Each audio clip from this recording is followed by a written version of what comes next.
Right now on Upfront. Showdown in Madison.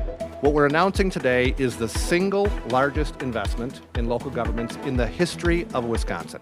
Assembly Republicans unveiling new details about their highly anticipated shared revenue plan. But negotiations this weekend still ongoing. A lukewarm response in the state Senate, and the bill's final text yet to be released. I want to be very clear. There is more work to be done in this process, and this is not the finish line. Our guest this Sunday, Assembly Speaker Robin Vos and Milwaukee County Executive David Crowley. What's next as a potentially big decision looms for taxpayers?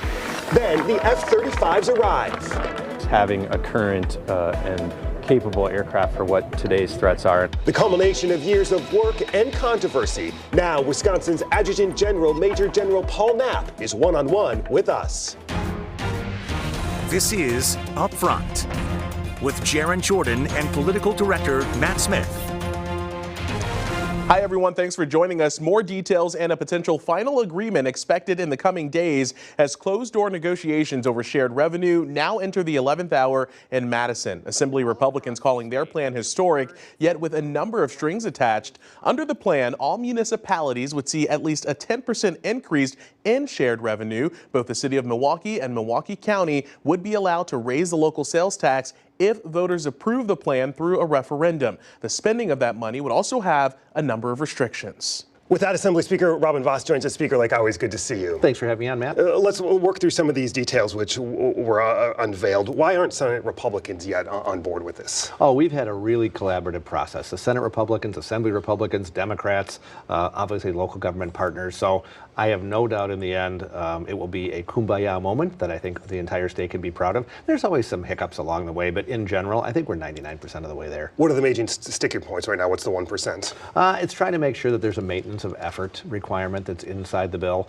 We want to guarantee that if money is being spent from the state, especially, that it goes toward guaranteeing we have a certain level of EMS, police, fire, all those kind of things. And that's one we want to make sure we get the language right. Control over how the money is spent. Not really control, but just a guarantee. However you want to spend it in those areas, that's fine, but I want it to be used to expand some brand new service as opposed to making sure the core services all across the state of Wisconsin are maintained and hopefully improved. Have you briefed the governor on this proposal? We did. We met with Governor Evers this week. I certainly don't want to speak for him, but we didn't do it in a way to try to draw a veto. We did it in a very collaborative way. Democrats were in the room as we negotiated all of the different parts with our local government partners. So I'm really optimistic. I think this is an area that Wisconsinites should be proud of. People sat down at the table. We didn't always agree, but people of goodwill hopefully found a good conclusion at the end. Let's walk through some of these details. Some of the provisions attached. Our editorial partner, WisPolitics, have been reporting out some of these.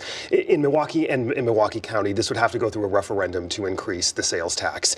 Is there any scenario where you would forego the referendum provision at this point? It's a core principle of Republicans that if you want to raise taxes, you should have to ask the people. We certainly know that without the sales tax in the city and county of Milwaukee, there are going to be fairly dramatic cuts. Now, look, there are always areas that reductions can be made, and I have looked at their budget. Sure, there are some minor things that I would do differently, but in general, really they have to make fairly dramatic cuts, which is why, based on all the pension problems that were not caused by the current mayor, we have to have some kind of a solution. And the only answer is either dramatic cuts in police, dramatic cuts to their retirement, where people have already left the police and fire service. It's not fair to cut their retirement.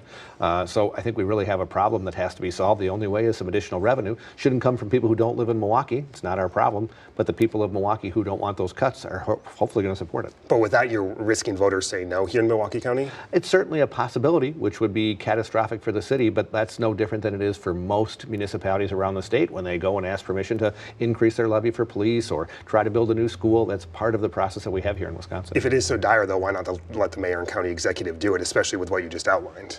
I mean, that's something that obviously the governor and some of the other Democrats are pushing for. It's just not something where we are today.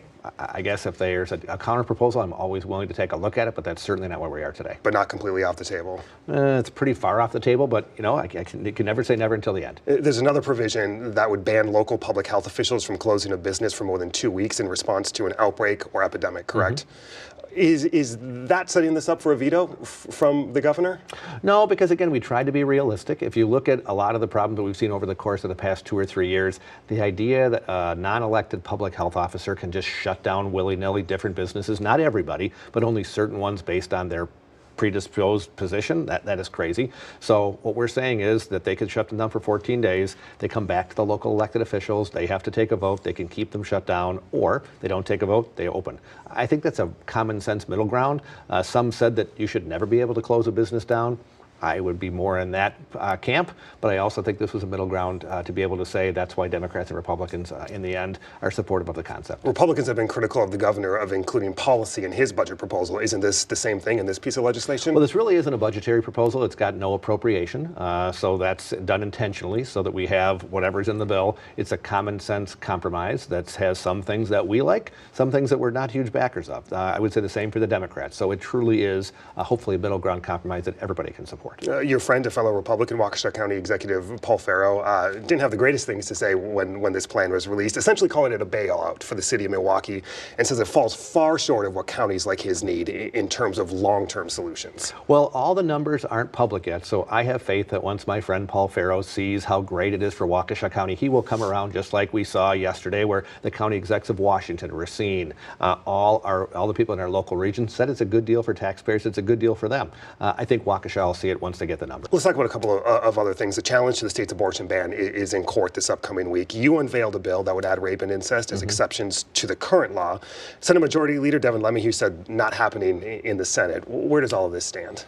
Well, I guess it's a good reminder that for the people who voted in the Supreme Court election, we certainly do not want the Supreme Court to be the place that policy is decided. Are you still going to bring the bill to the floor? Well, part of it depends on what happens with this court case, because we now see they're attempting to overturn any kind of a reasonable restriction. It would go back to something from the 1980s, actually pre-Roe, for some of the restrictions that have happened. So we have to wait and see, but it doesn't make any sense if the court overturns that, just like I've said, to have the legislature try to work its will. So you're going to wait until after the court decision? That makes sense to me, yeah. At this point. It seems like it would go back to, what, a 20-week ban if the court ruled the 1849 law unenforceable. Are you comfortable with that, or would you propose new legislation, even stricter legislation? Well, first of all, I think that the law that's on the books needs to be reformed because it didn't take into account when somebody has an organ transplant or, in my opinion, rape and incest exceptions.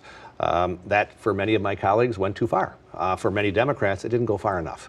I don't believe that the court should be the place that it's decided, but if for some reason they decide that 20 weeks is the right number, that is clearly out of the bounds as to where the rest of the world is. If you go to France or if you go to places in Europe, the normal timeline is 12 to 15 weeks. So that should be the standard at the absolute outside of where we are as a state. I prefer it to be less, but if given the choice between 20 and a lower number, I'd certainly take a lower number. So you would introduce legislation that would be a lower number than 20?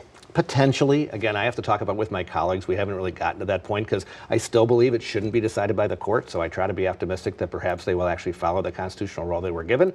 But after seeing the partisanship and the campaigning that was done for the Supreme Court, I'm less optimistic than I was. A lot of attention already turning to 2024 and Wisconsin. The first Republican debate will be here, the RNC here next summer. Will you support former President Trump if he's the nominee? Well, my hope is he's not the nominee. I think that the world is sick and tired of politicians who are somewhat out of touch with where most of us are. Will you be there if he's the nominee?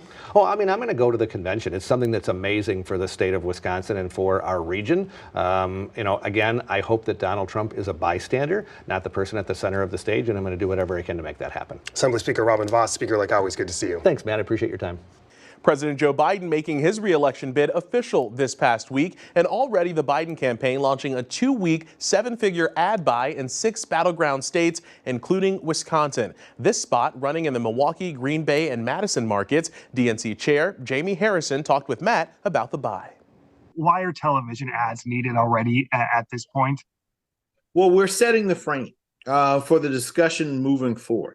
And in that announcement, the president framed what he and the vice president have been fighting for in this first term. They've been fighting for freedom, for more rights and not less. They've been fighting for democracy for all of America's people. They've been fighting to protect voting rights. No surprise, we're seeing the ads in Arizona, Georgia, Michigan, Pennsylvania, and Wisconsin.